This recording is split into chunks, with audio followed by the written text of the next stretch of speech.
जिस उपदेश से राम जी को राजकुमार भगवान राम बने, वो उपदेश आप सुन रहे हैं।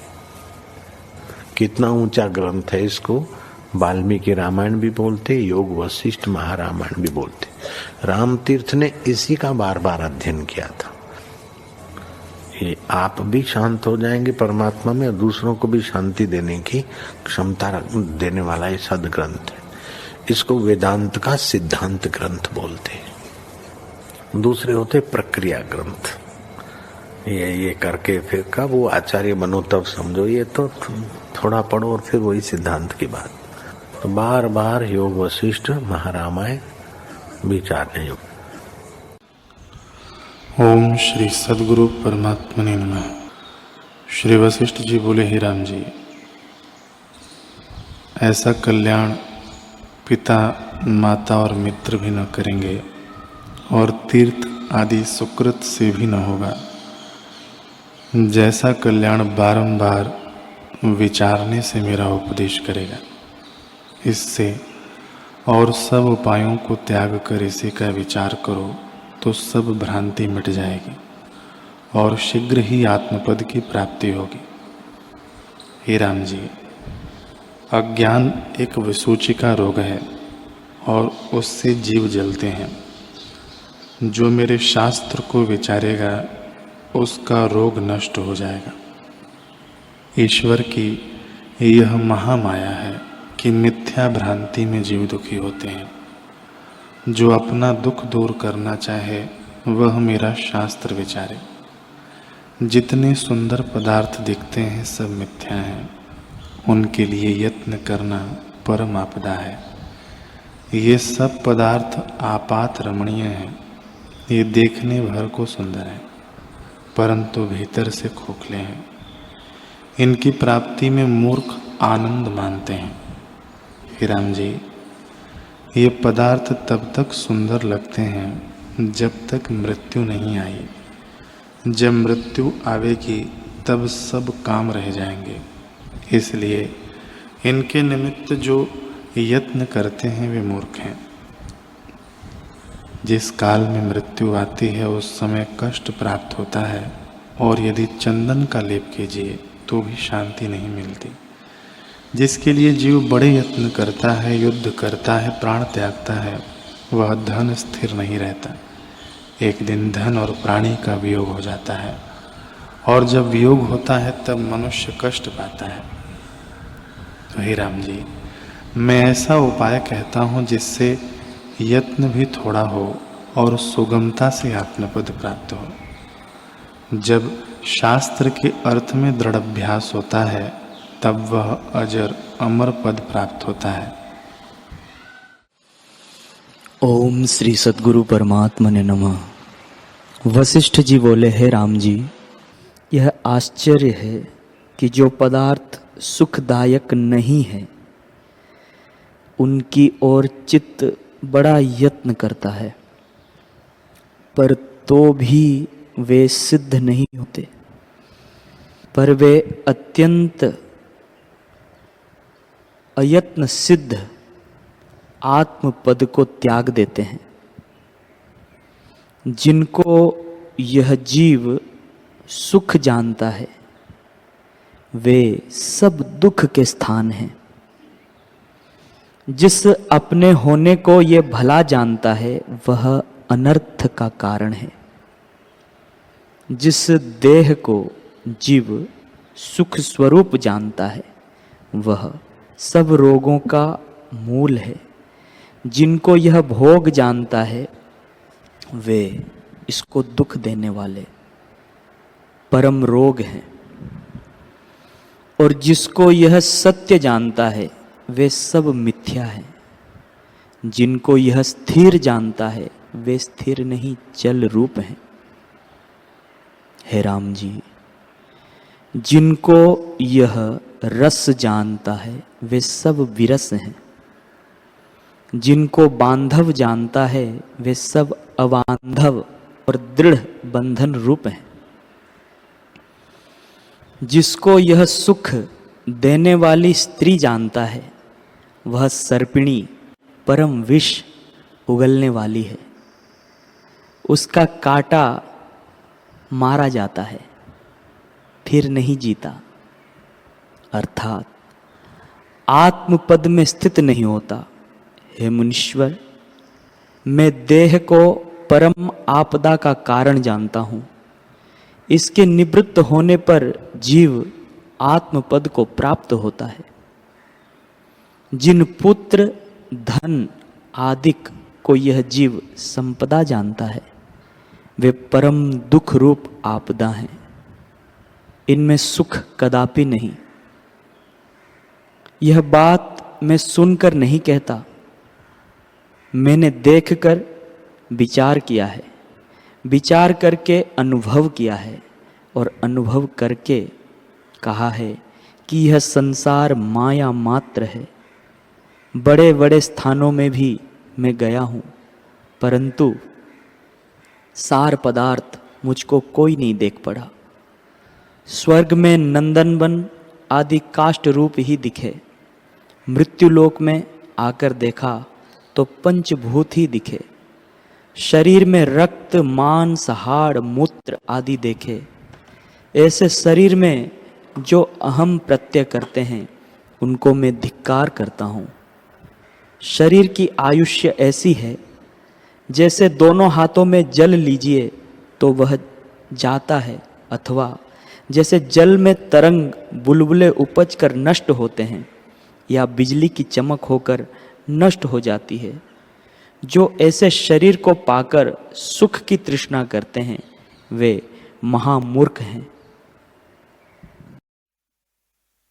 ओम श्री सद्गुरु परमात्मने नमः। श्री वशिष्ठ जी बोले, हे राम जी, जो पुरुष अब तक अज्ञान रूपी शत्रु को मारने और आत्मपद पाने का यत्न नहीं करते, वे परम कष्ट पावेंगे और संसार रूपी दुख से कभी मुक्त न होंगे। इस कष्ट से निकलने का यही उपाय है कि महारामायण ब्रह्म विद्या का जो उपदेश है, उसको विचार कर अपने हृदय में धारण करें। इस उपाय से भ्रांति मिट जाएगी। यह महारामायण उपदेश सब सिद्धांतों का सार है और शास्त्र से आत्मपद की प्राप्ति चाहे हो या न हो, परंतु इसके विचार से अवश्य आत्मा की प्राप्ति होगी। जैसे तिल की खली से तेल निकलना कठिन है, तिलों से ही तेल निकलता है, वैसे ही मेरा उपदेश तिल की नहीं है और अन्य उपदेश खली है। हे राम जी, संपूर्ण शास्त्रों के मुख्य सिद्धांतों का सार सिद्धांत मैंने तुमसे कहा है। जो आत्मा सदा विद्यमान है, उसको लोग भ्रांति से अविद्यमान मानते हैं, इसलिए उसी के विद्यमान करने को सब शास्त्र यत्न करते हैं। पर जो उनके विचार से आत्मपद को विद्यमान नहीं जानता, वह मेरे उपदेश को विचारने से अवश्य आत्मपद को विद्यमान जानेगा, यह निश्चित है। हे राम जी, और शास्त्रों के दृढ़ विचार और यत्न से जो सिद्ध होता है, वह इस शास्त्र के विचार से अनायास प्राप्त होता है। शास्त्रकर्ता का और लक्षण न विचारना, पर शास्त्र की युक्ति विचार देखनी है। जो कुछ सब शास्त्रों का सार सिद्धांत है, वह मैंने तुमसे सुगम मार्ग से कहा है। इसके विचार से इसकी युक्ति देखो। ओम श्री सद्गुरु परमात्मने नमः। श्री योग वासिष्ठ महारामायण।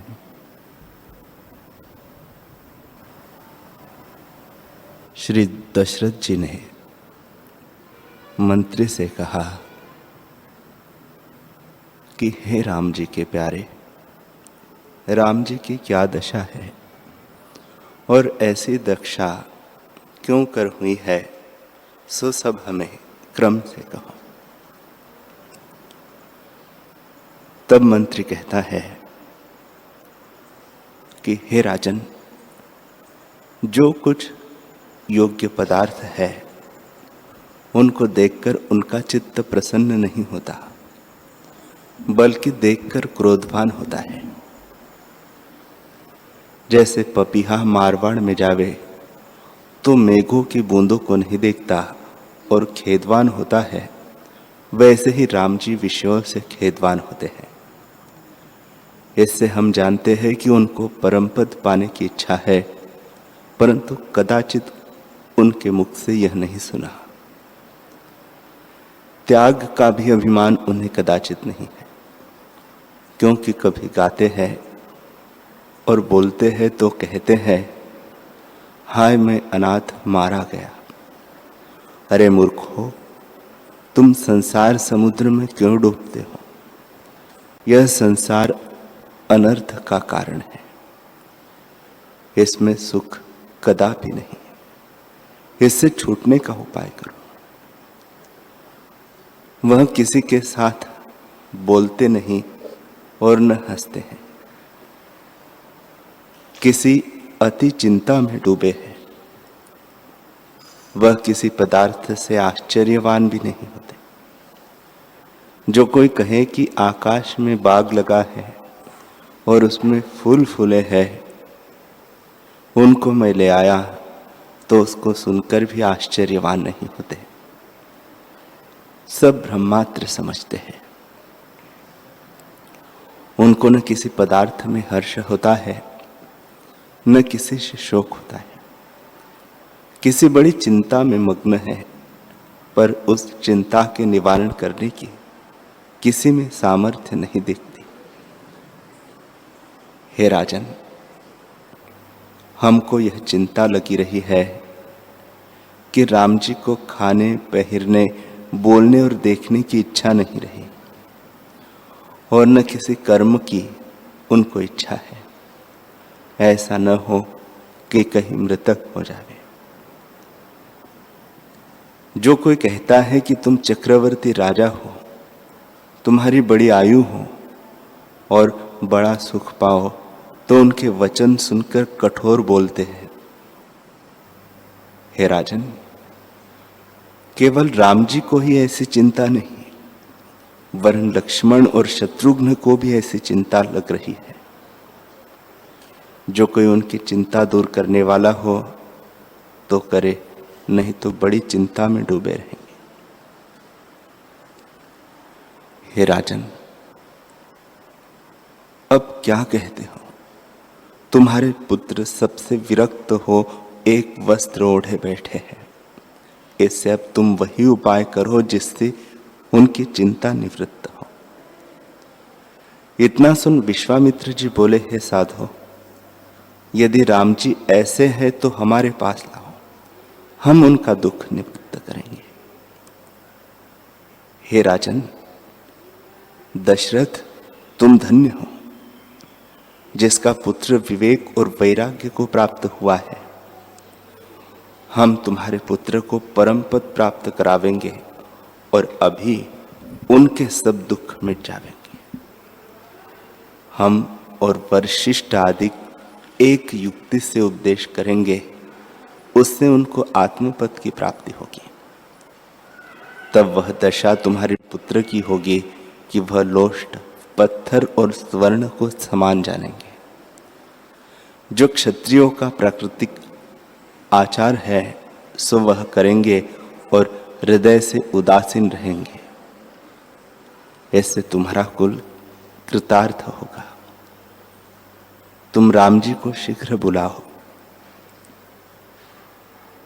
इतना कहकर वाल्मीकि जी बोले, हे भारद्वाज, ऐसे मुनिंद्र के वचन सुनकर राजा दशरथ ने मंत्री और नौकरों से कहा कि राम, लक्ष्मण और शत्रुघ्न को साथ ले आओ। जब मंत्री और भृत्यों ने राम जी के पास जाकर कहा तो राम जी आए और राजा दशरथ, वशिष्ठ जी और विश्वामित्र को देखा कि तीनों पर चमर हो रहे हैं और बड़े बड़े मंडलेश्वर बैठे हैं। सबने राम जी को देखा कि उनका शरीर क्रश हो रहा है। जैसे महादेव जी स्वामी कार्तिक को आते देखे, वैसे ही राजा दशरथ ने राम जी को आते देखा। राम जी ने वहां आकर राजा दशरथ जी के चरण पर मस्तक लगा प्रणाम किया और वैसे ही वशिष्ठ जी, विश्वामित्र और सभा में जो बड़े बड़े ब्राह्मण बैठे थे उनको भी प्रणाम किया। जो बड़े बड़े मंडलेश्वर बैठे थे उन्होंने उठकर राम जी को प्रणाम किया।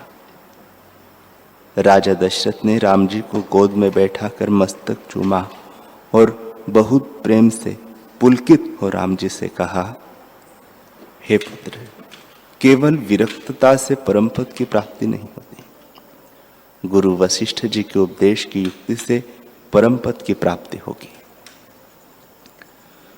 वशिष्ठ जी बोले, हे रामचंद्र जी, तुम धन्य हो और बड़े शूर हो कि विषय रूपी शत्रु तुमने जीते हैं।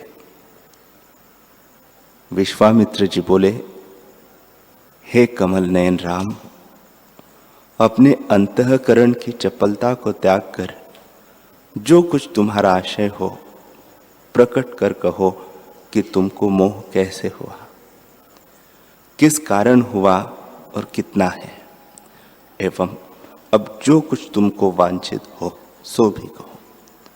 हम तुमको उसी पद में प्राप्त करेंगे जिसमें कदाचित दुख न हो। जैसे आकाश को चूहा नहीं काट सकता, वैसे ही तुमको कदाचित पीड़ा न होगी।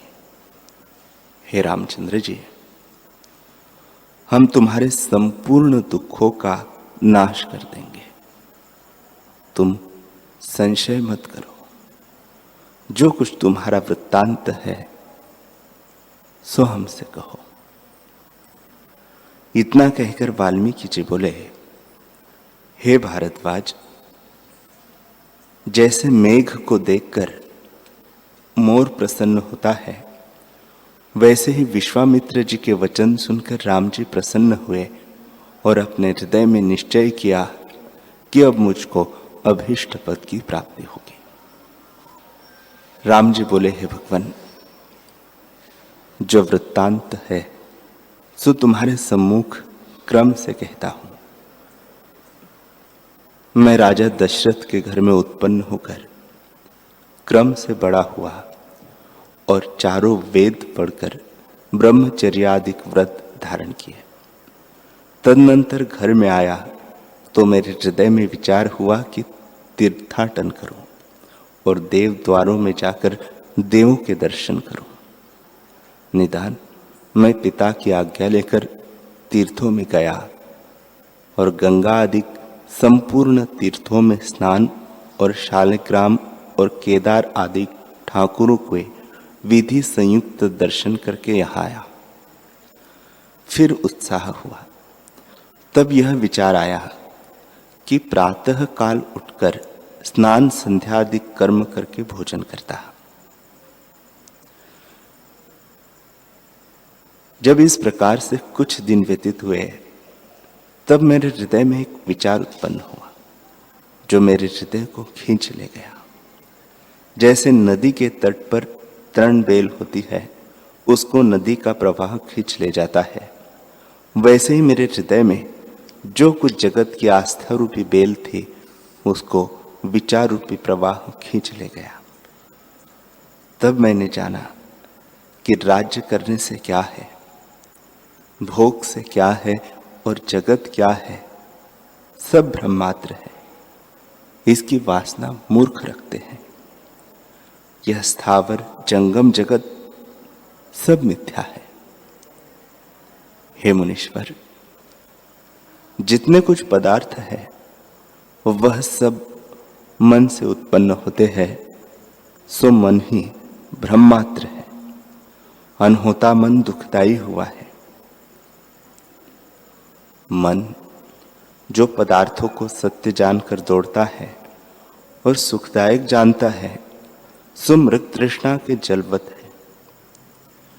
जैसे मृग तृष्णा के जल को देखकर मृग दौड़ते हैं और दौड़ते दौड़ते थककर गिर पड़ते हैं तो भी उनको जल प्राप्त नहीं होता, वैसे ही मूर्ख जीव पदार्थों को सुखदायक जानकर भोगने का यत्न करते हैं और शांति नहीं पाते। हे मुनीश्वर, इंद्रियों के भोग सर्पवत है, जिनका मारा हुआ जन्म मरण और जन्म से जन्मांतर पाता है। भोग और जगत सब ब्रह्मात्र है। उनमें जो आस्था करते हैं वह महामूर्ख है। मैं विचार करके ऐसा जानता हूं कि सब आगमपाई है, अर्थात आते भी है और जाते भी है। जैसे जिस पदार्थ का नाश न हो वही पदार्थ पाने योग्य है, इसी कारण मैंने भोगों को त्याग दिया है। हे मुनीश्वर, जितने संपदा रूप पदार्थ भासते हैं वह सब आपदा है, जिनमें रंचक भी सुख नहीं। जब इनका वियोग होता है तब कंटक किनाई मन में चुभते हैं। जब इंद्रियों को भोग प्राप्त होते हैं तब जीव राग द्वेष से जलता है, और जब नहीं प्राप्त होते हैं तब तृष्णा से जलता है। इससे भोग दुख रूप ही है। जैसे पत्थर की शिला में छिद्र नहीं होता, वैसे ही भोग रूपी दुख की शिला में सुख रूप छिद्र नहीं होता। हे मुनीश्वर, मैं विषय की तृष्णा में बहुत काल से जलता रहा हूं। जैसे हरे वृक्ष के छिद्र में अग्नि धरी हो तो धुआं हो थोड़ा थोड़ा जलता रहता है, वैसे ही भोग रूपी अग्नि से मन जलता रहता है। विषयों में कुछ भी सुख नहीं है, दुख बहुत है। इससे इनकी इच्छा करना मूर्खता है। जैसे खाई के ऊपर तृण और पात होते हैं और उससे खाई आच्छादित हो जाती है, उसको देख हरिण कूदकर दुख पाता है, वैसे ही मूर्ख भोगों को सुखरूप जानकर भोगने की इच्छा करता है, और जब भोगता है तब जन्म से जन्मांतर रूपी खाई में जा पड़ता है और दुख पाता है। हे मुनीश्वर,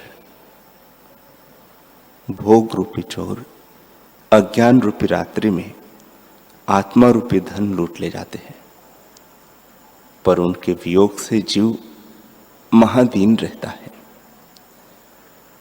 जिस भोग के निमित्त यह यत्न करता है वह दुख रूप है, उससे शांति प्राप्त नहीं होती।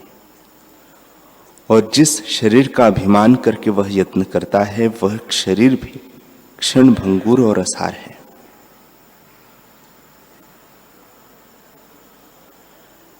जिस पुरुष को सदा भोग की इच्छा रहती है वह मूर्ख और जड़ है। उसका बोलना और चलना भी ऐसा है जैसे सूखे बांस के छिद्र में पवन जाता है और उसके वेग से शब्द होता है।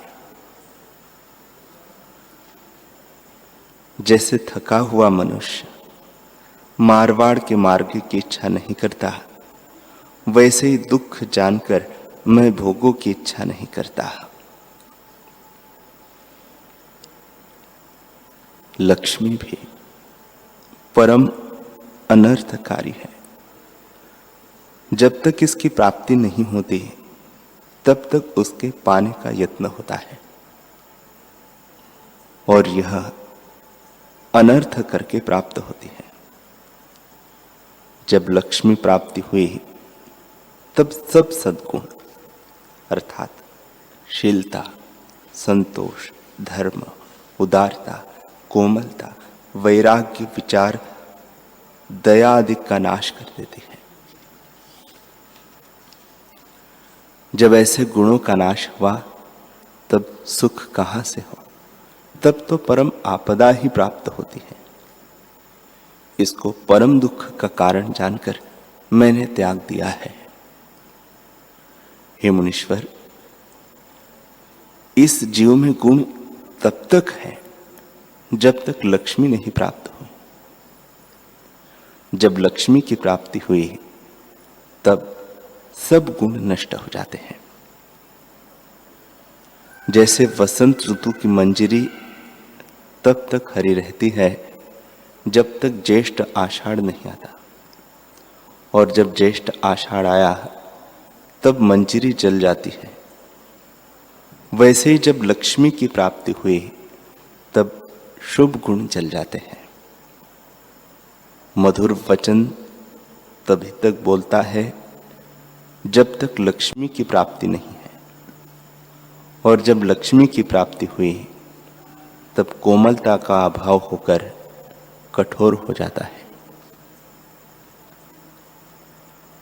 जैसे जल पतला तब तक रहता है जब तक शीतलता का संयोग नहीं हुआ, और जब शीतलता का संयोग होता है तब बर्फ होकर कठोर दुखदायक हो जाता है। वैसे यह जीव लक्ष्मी से जड़ हो जाता है। हे मुनीश्वर, जो कुछ संपदा है वह आपदा का मूल है, क्योंकि जब लक्ष्मी की प्राप्ति होती है तब बड़े बड़े सुख भोगता है, और जब उसका अभाव होता है तब तृष्णा से जलता है और जन्म से जन्मांतरों को पाता है। लक्ष्मी की इच्छा करना ही मूर्खता है। यह तो क्षण भंगुर है, इससे भोग उपजते और नष्ट होते हैं। जैसे जल से तरंग उपजते और मिट जाते हैं, और जैसे बिजली स्थिर नहीं होती वैसे ही भोग भी स्थिर नहीं रहते। पुरुष में शुभ गुण तब तक रहते हैं जब तक तृष्णा का स्पर्श नहीं हुआ, और जब तृष्णा हुई तब गुणों का अभाव हो जाता है। जैसे दूध में मधुरता तब तक है जब तक उसे सर्प ने स्पर्श नहीं किया, और जब सर्प ने स्पर्श किया तब वही दूध विष रूप हो जाता है। राम जी बोले, हे मुनीश्वर, लक्ष्मी देखने मात्र में ही सुंदर है। जब इसकी प्राप्ति होती है तब सद्गुणों का नाश कर देती है। जैसे विष की बेल देखने मात्र में ही सुंदर होती है और स्पर्श करने से मार डालती है, वैसे ही लक्ष्मी की प्राप्ति होने से जीव आत्मपद से वंचित हो महादीन हो जाता है। जैसे किसी के घर में चिंतामणि दबी हो तो उसको जब तक खोद कर वह नहीं लेता तब तक दरिद्री रहता है, वैसे ही अज्ञान से यानी ज्ञान बिना महादीन ही रहता है और आत्मानंद को नहीं पा सकता। आत्मानंद में विघ्न करने वाली लक्ष्मी है, इसकी प्राप्ति से जीव अंधा हो जाता है। हे मुनीश्वर, जब तक दीपक प्रज्वलित होता है तब तक उसका बड़ा प्रकाश दृष्टि आता है, और जब बुझ जाता है तब प्रकाश का अभाव हो जाता है, पर काजल रह जाता है। वैसे ही जब लक्ष्मी की प्राप्ति होती है तब बड़े भोग भुगाती है और तृष्णा रूपी काजल उससे उपजता रहता है, और जब लक्ष्मी का अभाव होता है तब तृष्णा रूप वासना छोड़ जाती है। उस वासना यानी तृष्णा से अनेक जन्म और मरण पाता है, कभी शांति नहीं पाता। हे मुनीश्वर, जब लक्ष्मी की प्राप्ति होती है तब शांति के उपजाने वाले गुणों का नाश करती है। जैसे जब तक पवन नहीं चलता तब तक मेघ रहता है, और जब पवन चलता है तो मेघ का अभाव हो जाता है, वैसे ही लक्ष्मी जी की प्राप्ति होने से गुणों का अभाव हो जाता है और गर्व की उत्पत्ति होती है। हे मुनीश्वर, जो शूर होकर अपने मुख से अपनी बढ़ाई न करे सो दुर्लभ है, और सामर्थ्यवान हो किसी की अवज्ञा न करे, सब में समबुद्धि राखे सो भी दुर्लभ है। वैसे ही लक्ष्मीवान होकर शुभ गुण संयुक्त हो सो भी दुर्लभ है। हे मुनीश्वर, तृष्णा रूपी सर्प के विष से बढ़ाने को लक्ष्मी रूपी दूध है, उससे पीते पवन रूपी भोग के आहार करते कभी नहीं अघाता। महामोह रूप उन्मत्त हस्ती है, उसके फिरने का स्थान पर्वत की 8वीं रूपी लक्ष्मी है, और सद्गुण रूप सूर्यमुखी कमल की लक्ष्मी रात्रि है, और भोग रूपी चंद्रमुखी कमलों की लक्ष्मी चंद्रमा है, और वैराग्य रूपी कमलिनी का नाश करने वाली लक्ष्मी बर्फ है, और ज्ञान रूपी चंद्रमा का आच्छादन करने वाली लक्ष्मी राहु है, और मोह रूपी उलूक की लक्ष्मी मानो रात्रि है। दुख रूप बिजली को लक्ष्मी आकाश है, और तृण रूप बेली को बढ़ाने वाली लक्ष्मी मेघ है। तृष्णा रूप तरंग को लक्ष्मी समुद्र है, तृष्णा रूप भंवर को लक्ष्मी कमलिनी है, और जन्म के दुख रूपी जल का लक्ष्मी गंगा है। हे मुनीश्वर, देखने में यह सुंदर लगती है, यह दुख का कारण है। जैसे खड़ंग की धार देखने में सुंदर होती है और स्पर्श करने से नाश करती है, वैसे यह लक्ष्मी विचार रूपी मेघ का नाश करने को वायु है।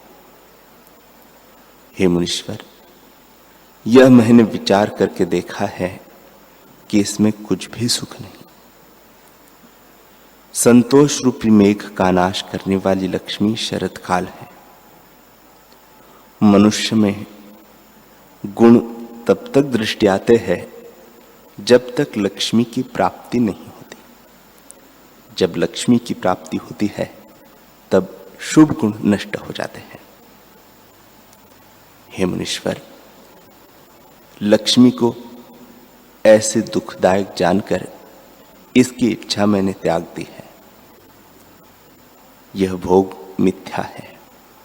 जैसे बिजली प्रकट होकर छिप जाती है, वैसे लक्ष्मी भी प्रकट होकर छिप जाती है। जैसे जल शीतलता से हिम होता है, वैसे ही लक्ष्मी मनुष्य को जड़ सा बना देती है। इससे छल रूप जानकर मैंने त्याग दिया है। श्री राम जी बोले, हे मुनीश्वर, जैसे कमल पत्र के ऊपर जल की बूंदें नहीं ठहरती, वैसे ही लक्ष्मी भी क्षण भंगुर है। जैसे जल से तरंग होकर नष्ट होती है, वैसे ही लक्ष्मी वृद्धि होकर नष्ट हो जाती है। हे मुनीश्वर, पवन को रोकना कठिन है, पर उसे भी कोई रोकता है, और आकाश को चूर्ण करना अति कठिन है, उसे भी कोई चूर्ण कर डालता है, और बिजली का रोकना अति कठिन है, सो उसे भी कोई रोकता है, परंतु लक्ष्मी को कोई स्थिर नहीं रख सकता।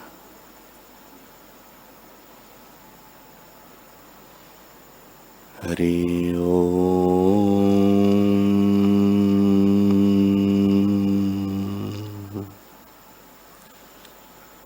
हरि ओम।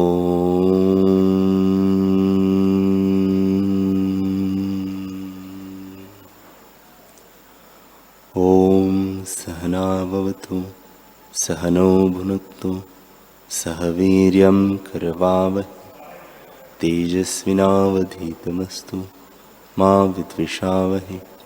ओम शांति शांति शांति।